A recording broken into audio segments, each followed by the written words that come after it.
sostenibilidad. Vamos a hablar con Eliana. En esta semana se conmemoró el Día Internacional de la Fauna Silvestre. Recordemos que hasta hace un poco más de 2 décadas en el Ecuador, el comercio de fauna silvestre era una actividad visible y habitual, por lo que animales como monos, tortugas, papagayos y otros más se vendían vivos o muertos para el consumo de su carne, como uso medicinal o también como mascotas. Con la tipificación del tráfico de fauna silvestre en el año 2000, esto fue tipificado como delito ambiental. Pero, a pesar de estos esfuerzos, el comercio ilícito de animales persiste. Para hablar sobre este tema tan preocupante, nos acompaña en la cabina Eliana Molineros. Ella es médica veterinaria y zootecnista, especialista en fauna silvestre y fundadora de la Fundación Proyecto Sacha, la cual está dedicada a la rehabilitación y conservación de animales silvestres en Ecuador. Por acá la tenemos en los micrófonos del experto sostenibilidad. Bienvenida, Eliana. Muy buenos días. Buenos días con todos los oyentes. Muchísimas gracias por la invitación y qué hermoso que se esté hablando de este tema.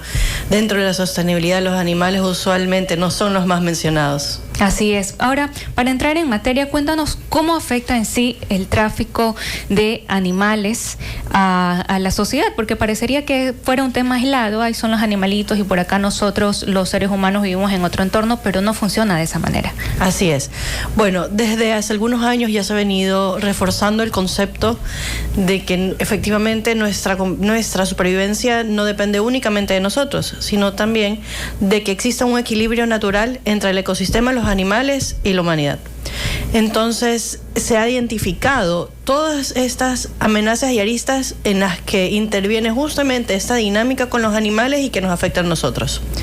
En el caso de la fauna silvestre y del tráfico específicamente, además del maltrato evidente y la muerte que existe de un número grande de animales previo a que se encuentren en el mercado disponibles, existe posibilidades también de que estos animales, al ser sometidos a todo este evento de estrés, tengan enfermedades. Y en el contacto con el ser humano o con otros animales domésticos, las posibilidades de que se crucen estas enfermedades y nosotros exponernos es muy alta.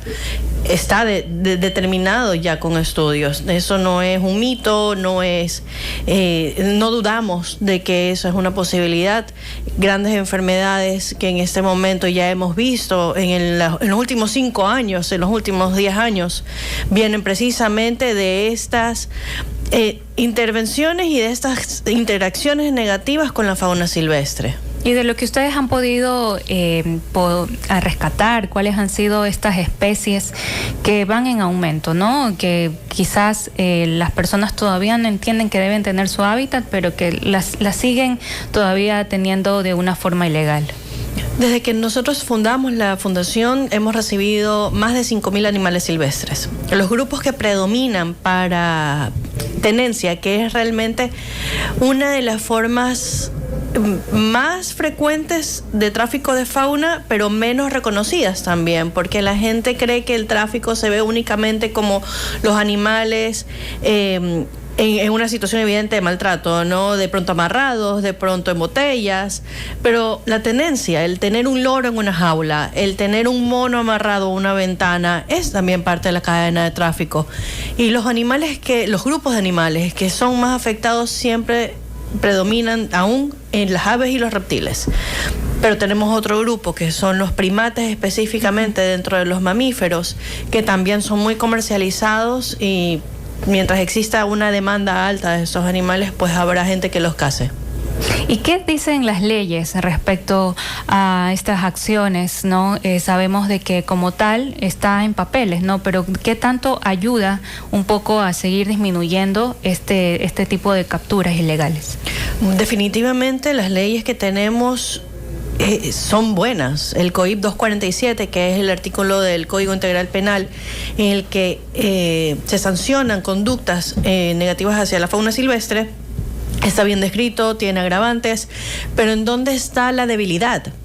en la judicialización de estos casos, en la primera llamada que pongan alerta a las autoridades. Todavía sigue siendo un reto que las personas identifiquen que la tenencia es un delito como parte de la cadena de tráfico, que la compra y venta de animales es parte del tráfico y que se haga la primera llamada de auxilio y ponga en conocimiento a las autoridades. Otra debilidad definitivamente es que solo existe una fiscalía especializada para delitos ambientales y se encuentra en Quito. Entonces esto crea una brecha terrible para quienes perseguimos esta causa. Y ustedes, bueno, a la par también hacen su trabajo como fundación, también tienen un refugio que se llama Mansión Mascota y ahí buscan la manera también de poder darle a estos animalitos que han sido rescatados un buen lugar, un buen ambiente, pero básicamente para que las personas que nos están escuchando también conozcan acerca de esta labor, ¿qué es lo que ustedes hacen y hasta dónde llega también su trabajo? Fundación Proyecto Sacha ayuda a 2 centros de conservación. El primero es Mansión Mascota, que recibe a los animales, funciona como centro de paso. Es la primera atención médica a los animales que se encuentran en mal estado, que provienen de la Policía de Medio Ambiente o de civiles que en algunas ocasiones los encuentran heridos, lastimados en la calle. Esa es la atención que recibe en Mansión Mascota, la hospitalización, la recepción, la cuarentena, aliviar sus dolencias a través de la atención médica y en algunos casos, muchos casos de hecho, en el último año, en el 2025, tuvimos aproximadamente 300 neonatos, son animales bebés que llegan por abandono, por captura, por diferentes motivos y que no necesitan una atención médica como tal, lo que necesitan es un proceso de enfermería, de crianza, pero que requiere personal especializado, no únicamente veterinarios, sino también biólogos, ingenieros, un personal multidisciplinario que pueda enfocarse en resolver todos esos problemas. Ese es el primer punto.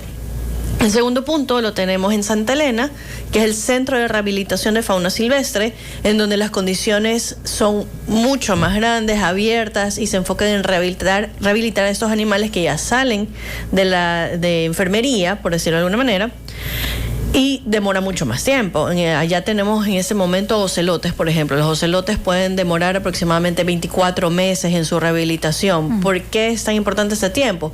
Porque nosotros suplimos toda esta información que la familia o la madre puede dar. Durante todo ese tiempo mejoramos habilidades, monitoreamos que ellos estén cazando correctamente, que respondan de manera correcta o esperada a las interacciones en sus jaulas. Son jaulas muy grandes, de aproximadamente 60 metros cuadrados, con 3 metros, 5 metros de altura. La intención es que estos animales permanezcan en su territorio, en su naturaleza, limitados, para que puedan aprender a interactuar de todo lo que sucede alrededor. ¿Y qué tanto ustedes han visto pues el cambio, el comportamiento, bueno, de darles prácticamente una segunda vida a estos animales rescatados? En el caso del centro de rehabilitación, pues tenemos casos de éxito y eso es maravilloso porque no siempre tienes la posibilidad de monitorear a los animales que liberas y pues bueno, nosotros la tenemos porque eso ocurre dentro de un bosque de 395 hectáreas.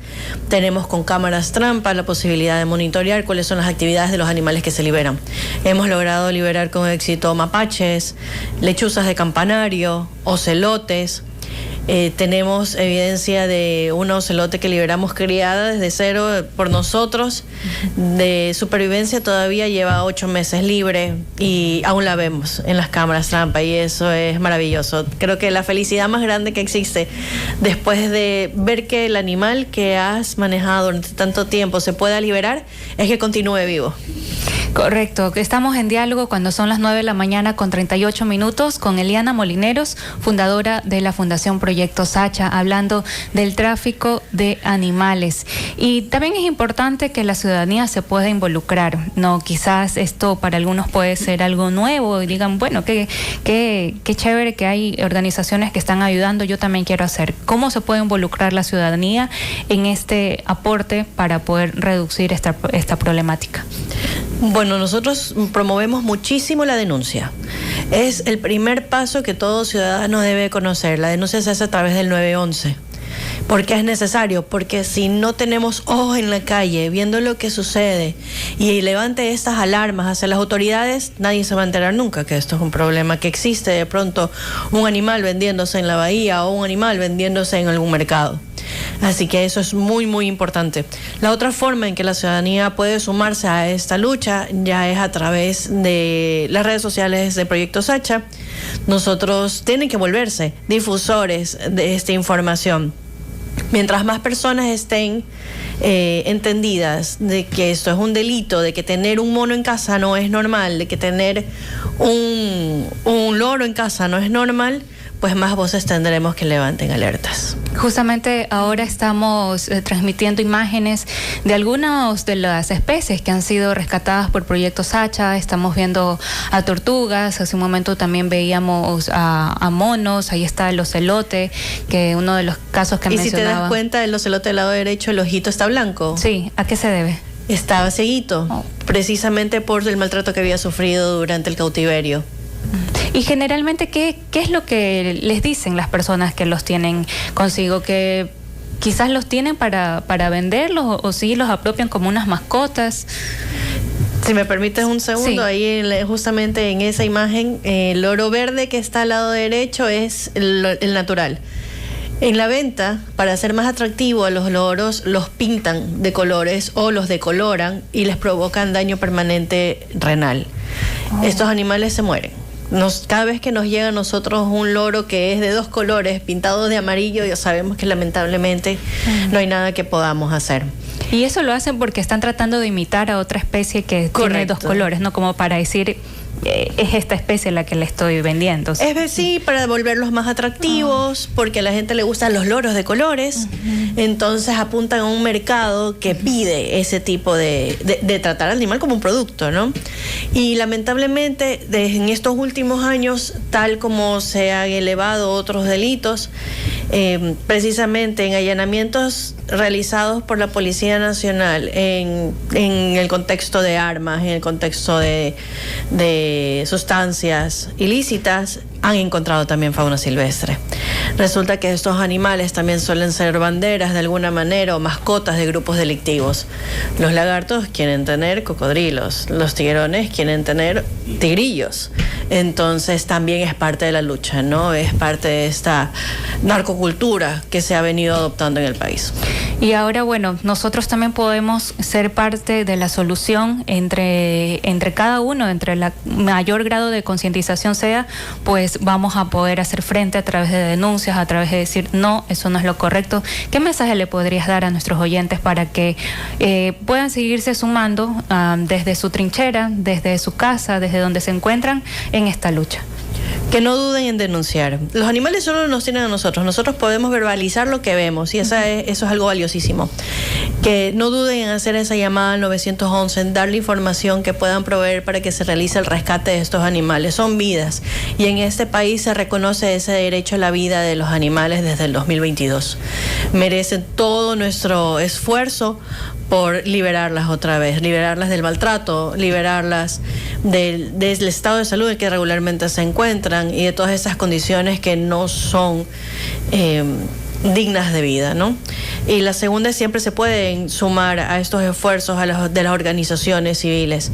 En nuestro caso, Proyecto Sacha maneja miles de animales anualmente y siempre hay formas de sumarse. No crean que, bueno, una de las cosas que siempre valoramos y decimos es, desde donde tú estás, desde tu profesión, puedes hacerlo todo. Así puedes difundir información, puedes incluirte en los grupos para hacer políticas públicas, para colaborar con esto, o puedes sumarte también al cuidado de los animales. Realmente creo que ese mensaje nuestro siempre ha llegado muy fuerte porque tenemos un valioso grupo de personas que hay mucha diversidad en profesiones y todos suman. Así es, desde cualquier manera se puede ayudar y esa ayuda siempre va a ser bienvenida. Muchas gracias, Eliana, por habernos acompañado aquí en la cabina de la 96.9, ahora en el Experto Sostenibilidad, hablando acerca de la rehabilitación y conservación de animales silvestres. Gracias. Gracias. Y bien, amigos.